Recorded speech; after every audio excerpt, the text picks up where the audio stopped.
Hello and welcome to our morning edition of Arirang News. We begin with these stories making the headlines at this hour. As the United States ramps up pressure on its trading partners to speed up their negotiations, a senior White House official warns that if Trump doesn't get a deal he thinks is good enough, the tariffs will be real. A series of confirmation hearings for President Lee Jae-myung's cabinet will begin today at the National Assembly. Lawmakers will review 18 nominees, including 16 ministerial candidates for 5 days until Friday. President Lee Jae-myung has now appointed 5 new vice ministers for ministries such as Education, Science, and Veterans Affairs. Pressure is mounting for America's trade partners as U.S. President Donald Trump renews his push for sweeping tariffs set to take effect on August 1st. A senior White House official has warned the tariffs are not just a negotiating tactic.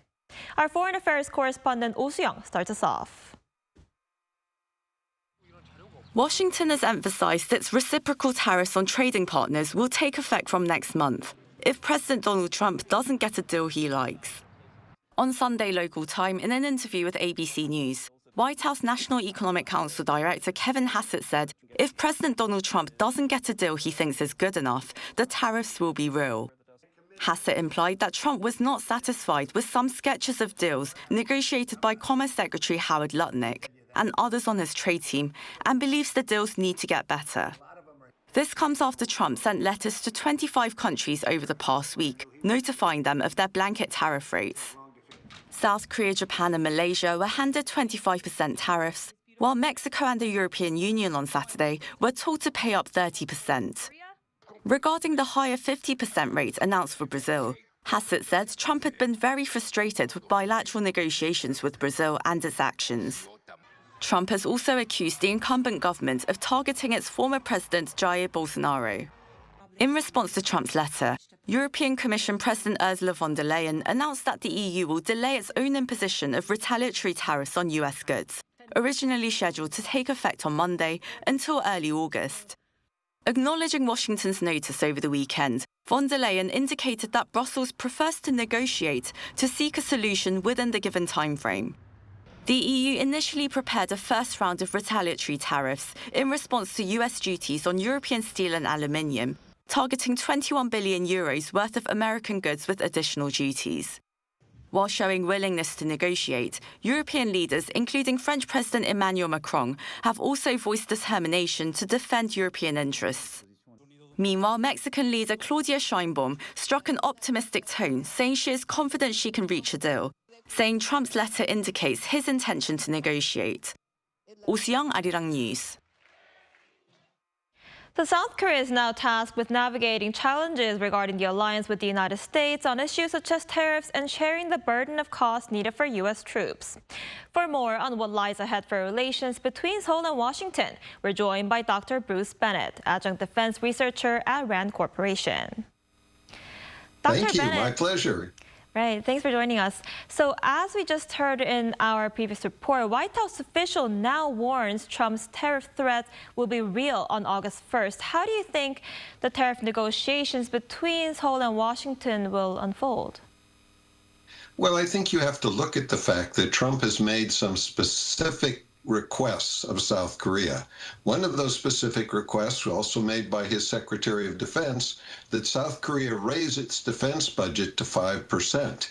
I don't see South Korea taking any action on that, either committing to that or doing a supplemental budget increase on defense. This is really critical. Trump follows the American concept of actions speak louder than words. I think he's looking for action from South Korea rather than just negotiations to indicate that South Korea is getting what he's concerned about. Right, and Seoul has been pushing for a summit between President Lee Jae-myung and Donald Trump. When can we expect this to take place?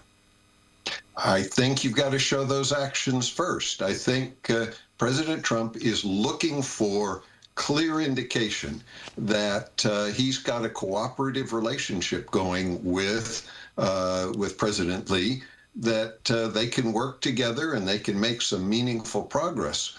But until it's clear that the South Korean government is, in particular, handling the defense issue, but also handling economic issues, reviewing in wide range many of the non-tariff benefits that Korea gets in relationship. Those are things which Trump feels very strongly about, which he's pursuing. Right, and you just said Trump's looking for clear indications from South Korea, and Trump has been pushing for South Korea to pay more for the presence of American troops here in South Korea. How should the Korean government handle this issue? Well, my recommendation is that South Korea goes back to the fact that maybe 10 years ago, it committed to raise its defense budget to 3% of GDP, and yet it's never gotten much above 2.5%. I think President Lee Jae-myung has been making supplemental budget increases in many of the domestic programs.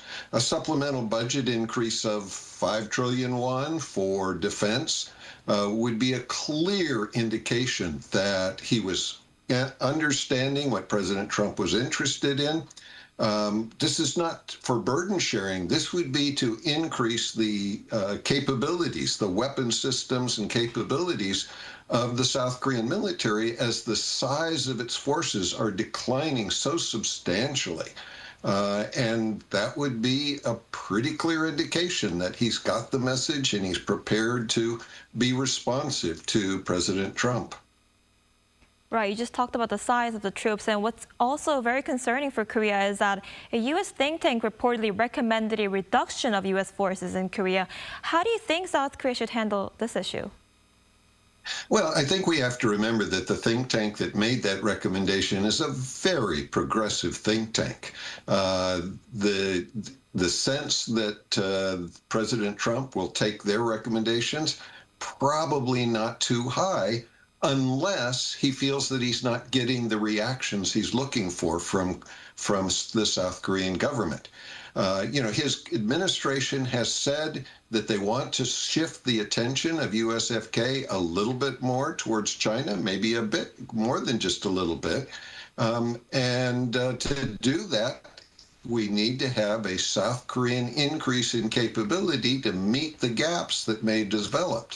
That comes from an increased defense budget, so it all ties together.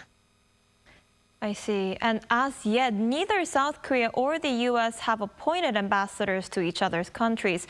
What does this mean for bilateral relations, do you think? It doesn't help bilateral relations. We both need to have it. But again, this is the actions kind of thing. If both countries are really paying attention to each other, are really concerned about their relationships, they'll both nominate ambassadors. President Trump has been very busy doing many other things, and President Lee has also been very busy focused on internal issues. But now it's really time for the two of them to get serious about the alliance relationship and enhancing that. Right, Dr. Bennett, we'll have to see how that goes. Thank you so much for your time today. We appreciate it. Oh, my privilege. Thank you. President Lee Jae-myung is dispatching special envoys overseas to signal what he calls the return of democratic Korea and share his administration's policy agenda. The presidential office said Sunday that 4 delegations will visit the EU headquarters in Brussels, Belgium, as well as France, the United Kingdom, and India to strengthen South Korea's global ties. The EU team, led by former Environment Minister Yoon Yo-jun, is scheduled to depart later on Monday, with the other 3 teams will leave by Wednesday. Each delegation is made up of 3 members, mostly sitting lawmakers, headed by a chief envoy. They plan to meet with key officials and deliver personal letters from President Lee underscoring South Korea's commitment to stronger ties. Additional envoys will be announced once schedules are finalized. A series of confirmation hearings for President Lee Jae-myung's first cabinet kicks off today. National Assembly standing committees are holding 4 hearings on Monday, including those for the nominees for Unification Minister, Science Minister, Oceans Minister, and Gender Equality Minister. While the main opposition People Power Party has vowed to examine the nominees' qualifications and moral integrity, claiming many are unfit and should step down, the ruling Democratic Party is backing the nominees, saying there are no critical flaws. Over the course of the week, 18 nominees, including 16 ministerial candidates, are scheduled to appear before the National Assembly. In South Korea, cabinet appointments are subject to parliamentary hearings, but do not require legislative approval to take effect. And President Lee Jae-myung appointed 5 vice ministers on Sunday. According to the presidential spokesperson, Choi Eun-ok has been named vice education minister. The top office described her as a veteran official who has led efforts to develop national universities outside Seoul and reform primary and secondary education. At the Ministry of Science and ICT, Gu Hyuk-chae, the current head of its Planning and Coordination Office, was promoted to first vice minister. For the Ministry of Patriots and Veterans Affairs, Kang Yoon-jin, the ministry's first female director general, has been appointed. Also announced were new vice ministers of land and SMEs, along with 7 other vice ministerial level appointments, including Hong So-young, the first woman to lead the Military Manpower Administration. An international political science congress kicked off in Seoul over the weekend. Celebrating this event, President Lee Jae-myung called South Korea's democracy a beacon for people around the world, highlighting on what the country went through since the short-lived martial law by former President Yoon Suk-yeol 7 months ago. Our top office correspondent Yoon Jung-min reports.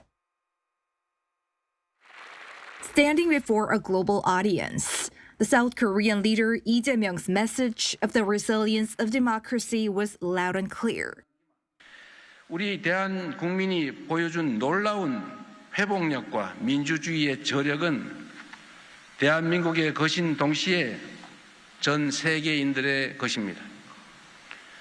우리 국민들이 직접 보여준 오색빛 K 민주주의가 길을 찾는 세계 민주 시민들에게 등불이자 새로운 이정표가 될 것으로 확신합니다. As he made the remarks at the opening ceremony of the International Political Science Association's 2025 World Congress in Seoul on Sunday, President Lee was highly critical of the martial law incident by former President Yoon Suk-yeol, calling it a coup d'etat aimed at permanent rule. His message was also directed at what lies ahead, reconciliation. 갈등보다 대화를, 상처보다는 치유를, 대립보다는 화해를. 우리의 미래를 구할 K-민주주의의 핵심 정신은 민주주의의 가치인 자유, 평등, 연대를 철저히 복원하는 것입니다. He went on to extend the value of democracy to the lives of the people, calling democracy and freedom inextricable. 불평등과 양극화, 빈곤의 파고가 성장을 가로막는 위기의 시대, 이때의 자유란 곧 경제입니다. 자유란 굶주림을 채워줄 따뜻한 식사이고 삶을 꾸려나갈 수 있는 괜찮은 일자리이고. The liberal leader wrapped up his speech by describing what the future holds for democracy in a digital era, as he noted the use of smartphones to monitor abuse of power. 이미 도래한 AI 혁명이 디지털 민주주의를 더욱 발전시킴으로써 합리적 토론과 민주적 의사결정을 돕고 직접 민주주의를 강화하는. This year's Congress runs from July 12th to 16th in the South Korean capital, under the theme of resisting autocratization in polarized societies, bringing together some 3,500 political scientists from around the world. It's the second time that Seoul hosted the event. It last hosted the Congress in 1997. Yoon Jung-min, Arirang News.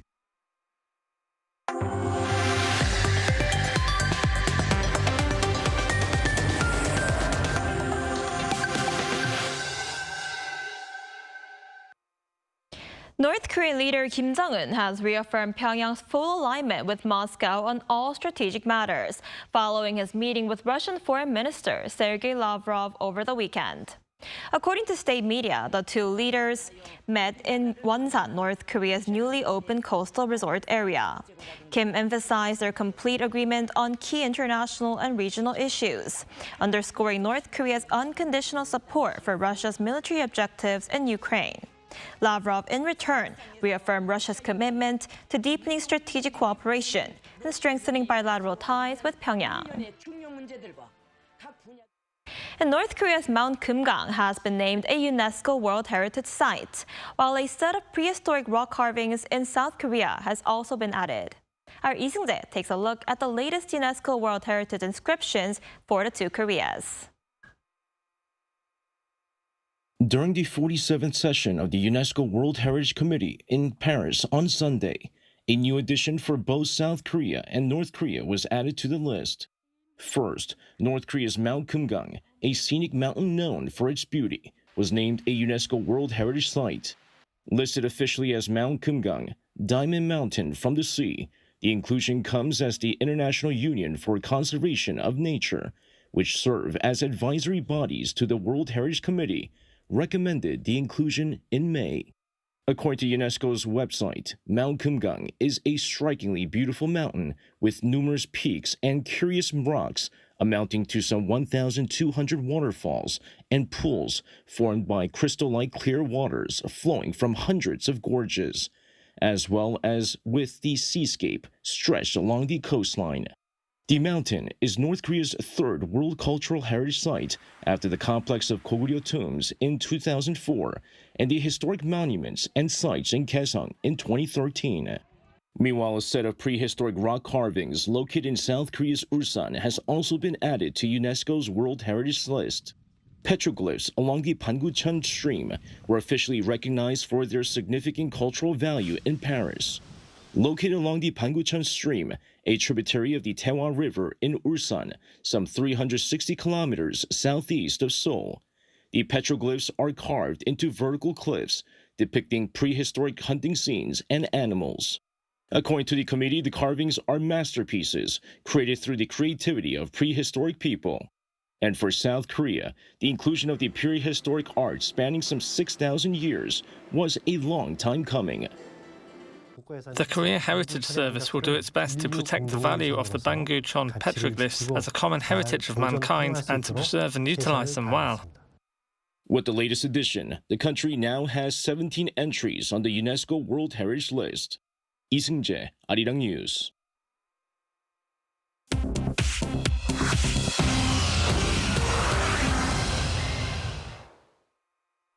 Now let's take a look at some stories from around the world with our Choi-ji. Good morning, Ji. Good morning, Inzi.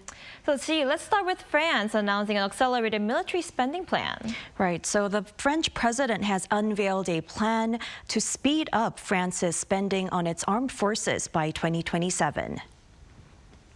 French President Emmanuel Macron announced on Sunday an accelerated military spending plan aiming to double France's armed forces budget by 2027, which is 3 years ahead of schedule as Europe faces mounting security threats.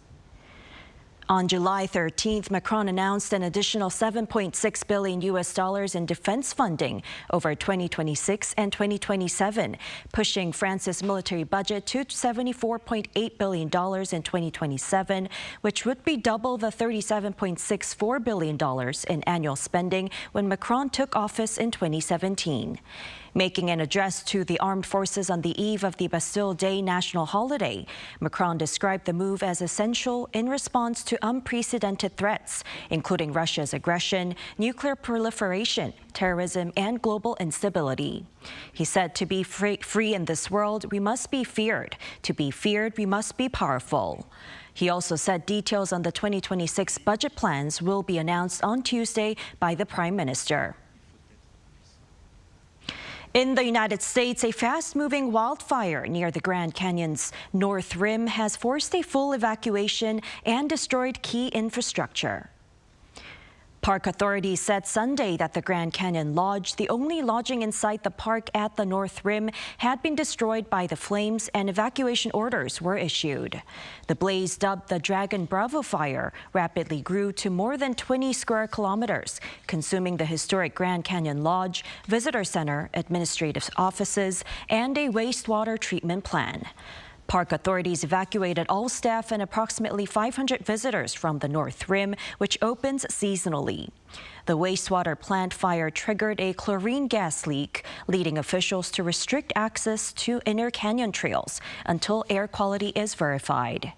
Nearby crews are also battling the White Sage Fire, which has burned over 40,000 acres north of the park. Cambodia celebrated the inscription of 3 former Khmer Rouge sites as UNESCO World Heritage, marking the first modern-era recognition on behalf of the Tuol Sleng Genocide Museum, Koong Ek Killing Fields, and M13 Prison. These are notorious locations used as torture and execution sites in the past. At a UNESCO meeting in Paris on July 11th, the sites were officially listed under Cambodian memorial sites, from centers of repression to places of peace and reflection. Cambodia held nationwide drum-beating ceremonies on Sunday to honor the designation. Cambodia's interim culture minister described the listing as a model for the world. 23-year-old Jannik Sinner won his first Wimbledon men's singles title on Sunday in a historic final between the world's #1 and #2 players, defeating defending champion Carlos Alcaraz with scores of 4-6, 6-4, 6-4, and 6-4. Sinner became the first ever Italian Wimbledon singles champion, and the victory marks his 4th Grand Slam title overall. Despite dropping the first set, Sinner played on with resilience as he won 3 consecutive sets to end his 5-match losing streak against Alcaraz. Alcaraz, seeking a 3rd consecutive Wimbledon crown, acknowledged Sinner's performance, calling their rivalry a class apart.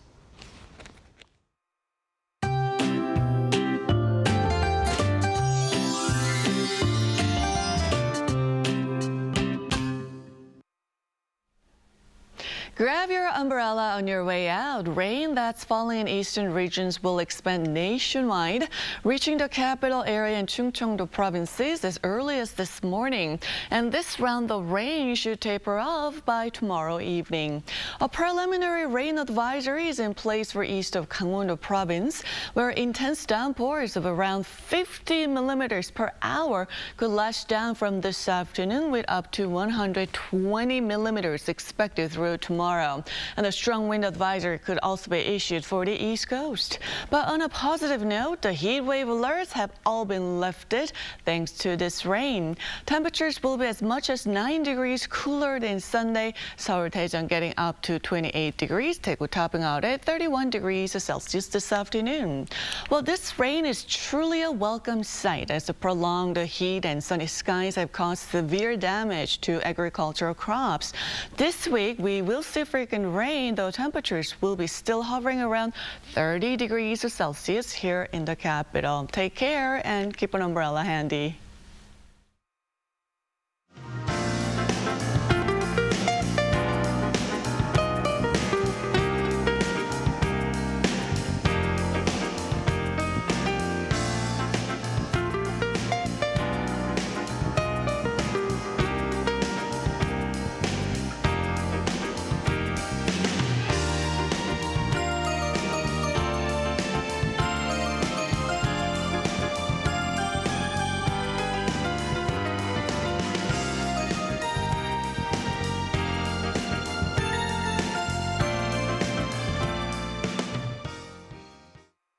That's all we have for this morning. Arirang News will be back at 5 p.m. Korea time. Thanks for watching.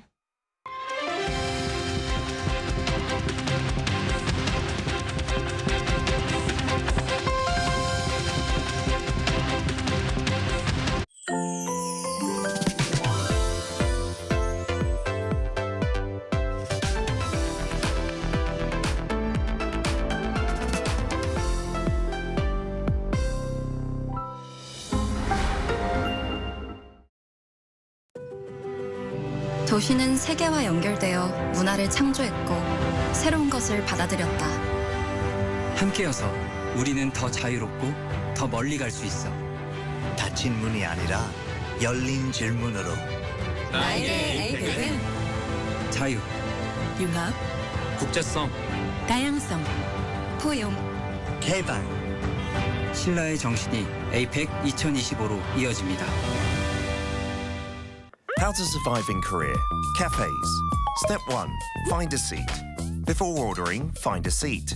Laptop ID, smartphone, jacket, whatever that can mark your territory. But no bites. It's a little too big. Step 2. Pick up.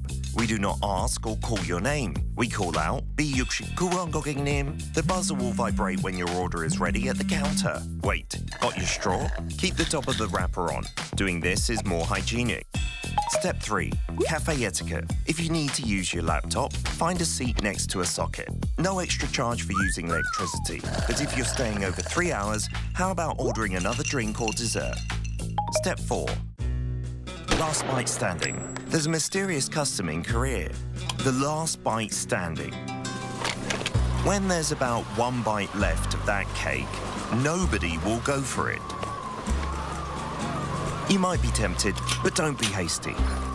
Right before you get up, take the last piece saying that you simply can't waste food, or just leave it. It will save a few calories. Did you survive at the cafe? Did someone behind the counter catch your eye?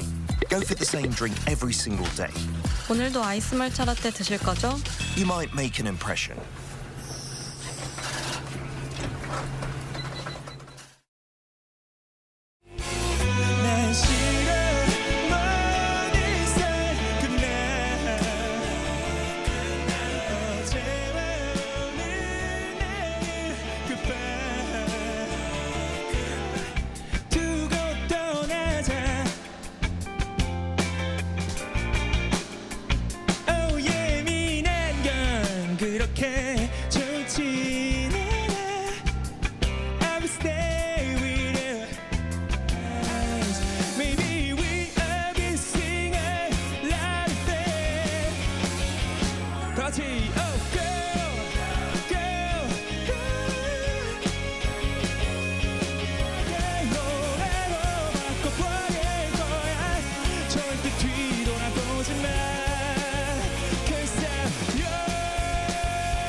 we're here to bring a new type of news show.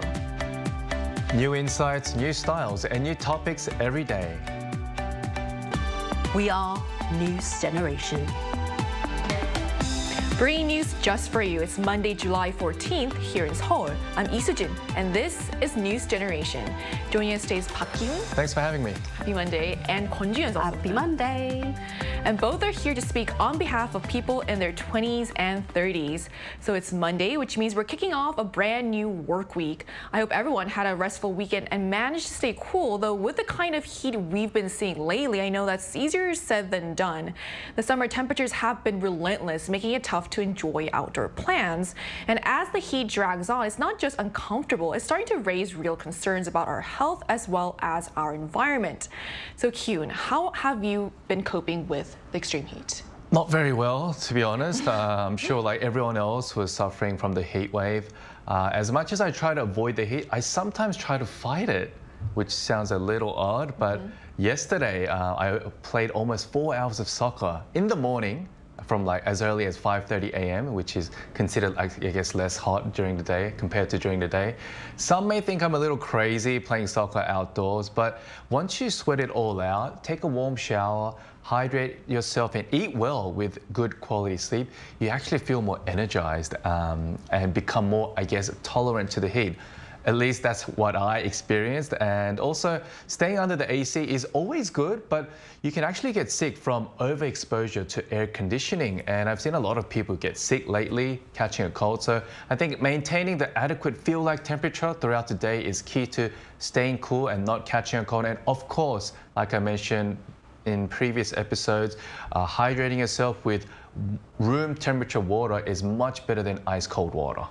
I know you said you went out at 5:30 when it's less hot, but I still feel like if you played for 4 hours, it would have eventually gone hot. So I'm wondering if you have high tolerance against heat? Because I'm from Australia, down under where it's much hotter than cold. Yeah, that makes sense. What about you, Chia? Not from Australia, so it's been boiling hot lately. So I try to stay cool as much as possible. And with the kids, we have frequent showers every day and mostly travel by car in order to avoid those heat weather. We run the air conditioner on soft cooling mode, which is 무풍바람 in Korean, on a daily basis every night. So because that's the only way to sleep. And I also make sure that they eat well during this summer season, especially summer dishes that help their energy up. Like we in Korea, we have samgyetang, or traditional ginseng chicken soup. We've been doing all we can except moving to Ireland or Australia. So we've also talked about earchill, which is like fighting heat with heat by eating hot food before on the show. And also, I can't imagine sleeping without the AC on these days. But I do feel like I start coughing because I think it gets a bit dry. So that's like, but I mean, I can't sleep without the AC, so it is what it is, I guess. So we've also been seeing more and more damage caused by heat waves. So Kyun, can you walk us through what it's been like and share some of the recent impacts you've seen or heard about?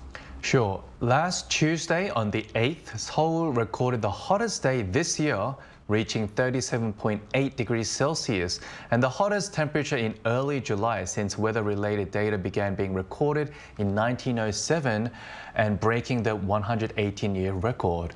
The intense nationwide heat has caused a surge in heat-related illnesses, and according to the Korea Disease Control and Prevention Agency, there was an increase of 83% year-on-year in the number of heat-related illnesses, and 7 people have died so far from heat stroke, more than double the number of deaths recorded in 2024.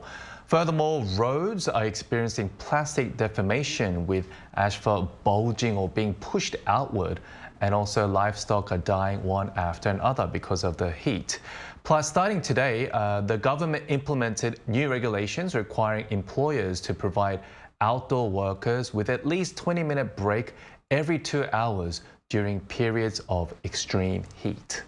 So it's clear that these heat waves are impacting our daily lives as well, but it's not just heat waves. We've also seen other extreme weather events too, right? So Chuyeon, can you tell us more about those and what kind of impact they've had? Of course, well, rumor has it that this summer could break even more records again and again.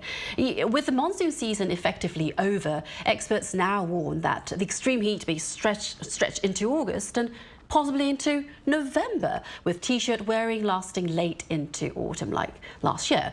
And extreme weather isn't just new. We have these heat and also sudden downpours are also causing lots of problem. I expect you remember that the unexpected downpour the other day, not a hint of it in the forecast. And it was on the 8th of July, a surprise storm flooded roads and train services were halted. This kind of extreme weather isn't new. Last year, we had an unusually long summer and the heaviest snowfall in 117 years. The real concern is that this climate change hits vulnerable communities the hardest. In one survey, 74% of children from low-income households were affected by heat waves, flooding, and even pest outbreaks. That is all linked to climate crisis. So yes, the weather may be unpredictable, but for some, it's more than just an inconvenience for them. So with the effects of extreme weather becoming more visible, like the ones you've mentioned, it raises the questions of how different generations are also responding to this. So Kyun, how aware are millennials and Gen Zs about the climate crisis? And would you say there is a stronger sense of urgency among these younger generations? Yes, the MZ generation has directly experienced climate change and its crisis, and they're a generation that recognizes the seriousness of the issue. The recent heat wave has further heightened their sense of urgency, and so in their daily lives, they actively practice environmentally conscious behaviors. For them, environmental protection is not about being a good citizen, but rather about being a self-interested citizen trying to protect their own life. So instead of thinking, can I really make a difference from what I do? They believe there's no reason for me to further contribute to environmental destruction and make things worse. And because the climate crisis is an imminent and personal issue, a new term has been coined and has been emerging that combines MZ and eco, that kind of translates in Korean to MZeco. So we're becoming the MZeco generation. When these new terms of that's when, things are starting to kick off. It's trending, of course. Right. So Jian, why do you think Gen Z millennials tend to be more alert to climate change, and how is that awareness translating into real life action? Well, as Kyun mentioned, the younger generation is more aware of the climate crisis these days, because for them, it's not just about future, it is about their future linked to their lives.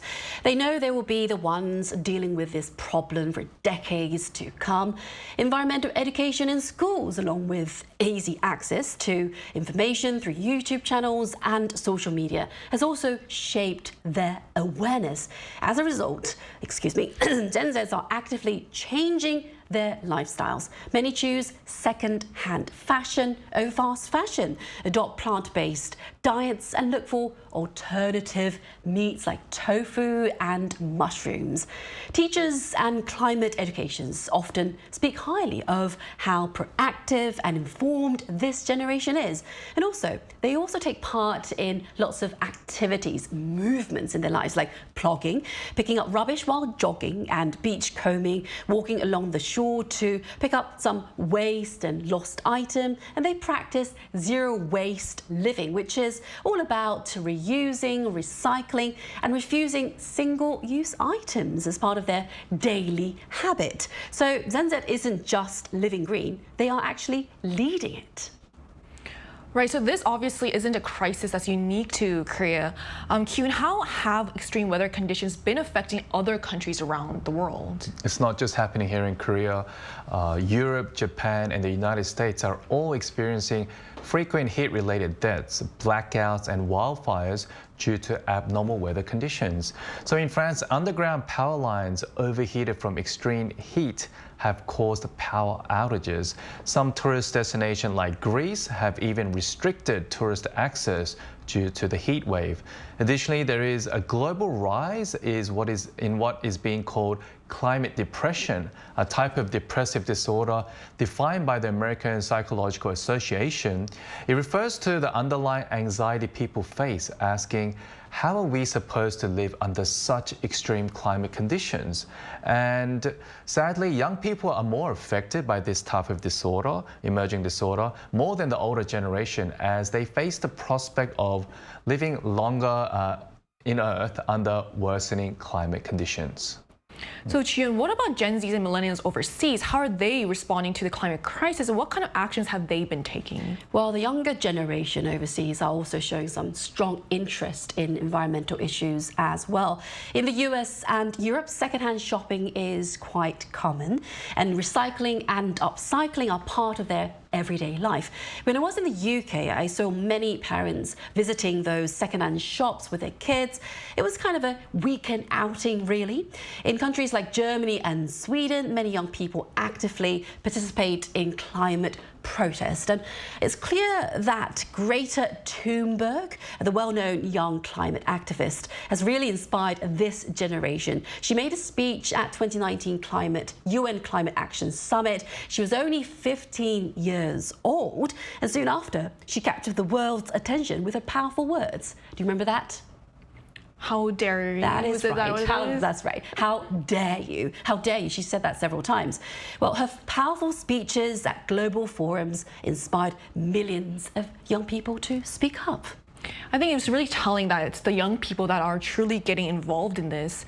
So to learn more about how other countries are experiencing and responding to the climate crisis, we're going to connect with someone from Spain, a country that has faced its own extreme heat waves and shifting weather patterns in recent years. And that conversation will take right after the break, so don't go anywhere.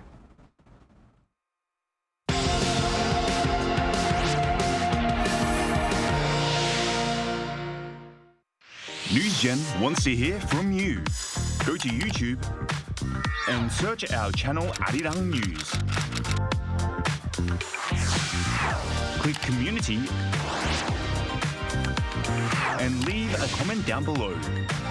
Make a new type of news with us. We're joined today by Lara Benito, who's from Spain and is currently working as a singer here in Korea. Hi, Lara. Thanks so much for connecting with us today. Hello, how are you? We're good. So Spain was also hit hard by the heat wave, right? What have you heard about the situation there? Well, Spain has been hit extremely hard by the 2025 heat wave. Apparently, it has registered some of the historically highest temperatures in history, exceeding 40 degrees just as of June. But historically, Spain is actually the hottest in August. So I cannot imagine how hot it's going to get, especially in the south. And alongside the intense heat wave, Spain has also been hit by something that is known as a dana, which in English is called cut-off low or cold drop. So basically a high altitude storm system that brings sudden intense rain, which we have also sort of experienced here with all these sudden rains.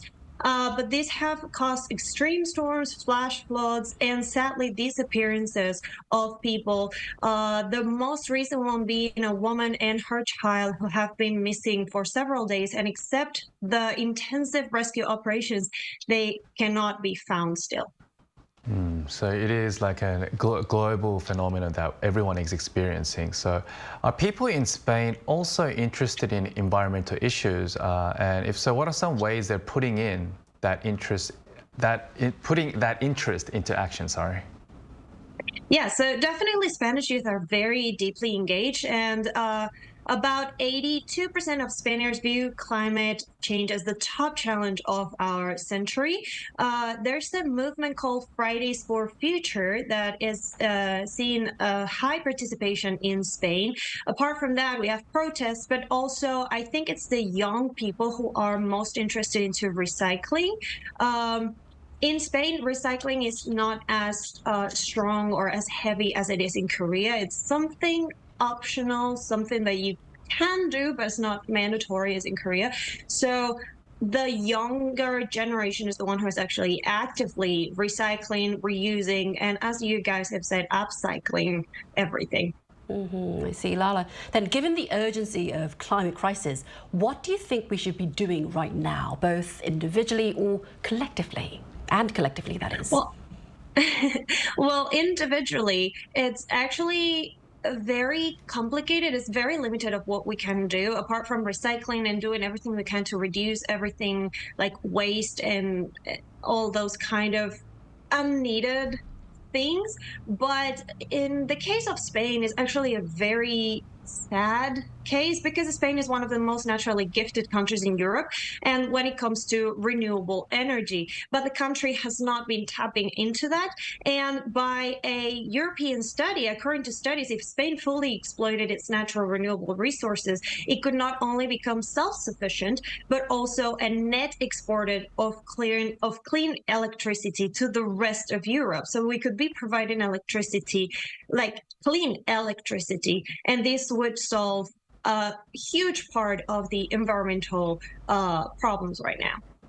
And it's quite interesting to hear that it's young people in Spain as well as because it's like in Korea too. It's young people that are taking action and recycling and upcycling, like you said. So that's also really interesting. So thank you so much for sharing your insight today and for connecting with us. Thank you so much for having me. So we've just heard from someone from Spain who's living in Korea sharing their perspective on how both countries are coping with extreme heat and climate challenges. Now, to wrap up our discussion, let's focus on what we can each do in our daily lives. What are some simple actions or mindset changes that everyone can start adopting today to help tackle the climate crisis, Kyun? Just to reiterate what we mentioned throughout today's episode, some practical actions we can collectively take to tackle climate crisis could be eating more plant-based meals, cutting down single-use plastics and recycling properly, and even taking shorter showers.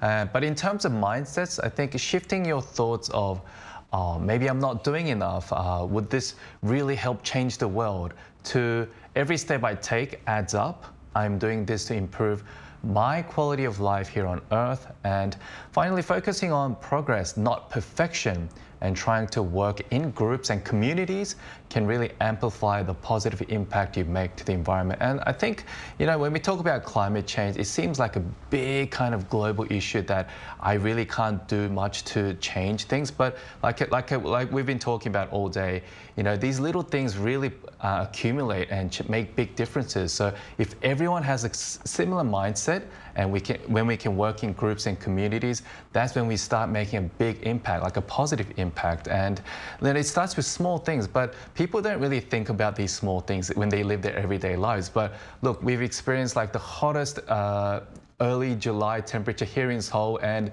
we've had so many heat-related illnesses, and it is a very serious issue, and this can happen to us, the younger generation as well. Even though we talk about it affects the vulnerable people, the young children and the older people, but it will soon affect us, and we are the ones who need to live much longer than our older generation here in Earth. So I think we should really come together and think more about this, and the leaders as well need to really address this issue more and more, instead of talking about the economy, politics. I think this really ties down to our everyday lives. Right, like you said, while it's important to talk about the economy and politics as well, it's important to remember that I think that's also why young people are the ones getting involved, is that we're the ones that will inherit this planet. So it's basically, like you said, it's important to remember that tackling climate crisis isn't just about being perfect. So what about you, Chiyun? Do you have any advice? I do think that the environmental issues are also linked to the politics and economy, all linked together. And it doesn't have to start big. Even small changes like taking transportation or using your own cup or tumbler when you go outside, and using a fan alongside your air conditioner, for example, saves energy a lot. I use a circulator fan along with the air conditioner, and it cools the whole house much faster. So what matters most is doing your part, not perfectly, but regularly. That's the important point. And I also believe that climate education for children is very important at this very moment. Today's awareness shapes tomorrow's choices for all of us. After all, climate change isn't just one person's problem, one person's homework. It's kind of a group project for all 8 billion of us, the entire global population. The planet won't fix itself, but we can do it together. So as heat waves become more frequent and severe, it's a stark reminder that the climate crisis isn't just a future threat, it's a threat that's happening now. But even in the face of rising temperatures, small steps, whether it's cutting down energy use, staying informed, or speaking up, all of this can help us push for real change. And we're also conducting a program survey that includes News Generation to better meet our viewers' expectations. So please visit us at www.arirang.com or on the Arirang TV mobile app to share your valuable feedback. And by participating, you'll also have a chance to win Bluetooth earbuds and exclusive K-pop merchandise. And this brings us to the end of today's episode of News Generation, but News Gen will be back tomorrow at 10:30 a.m. Korea time. A big thanks to Kyun. Have a cool week. You too. And Chuhyun. Have a fresh week. I hope so. I hope I do too. And thanks for watching, and we hope you have the best day. We are News Generation.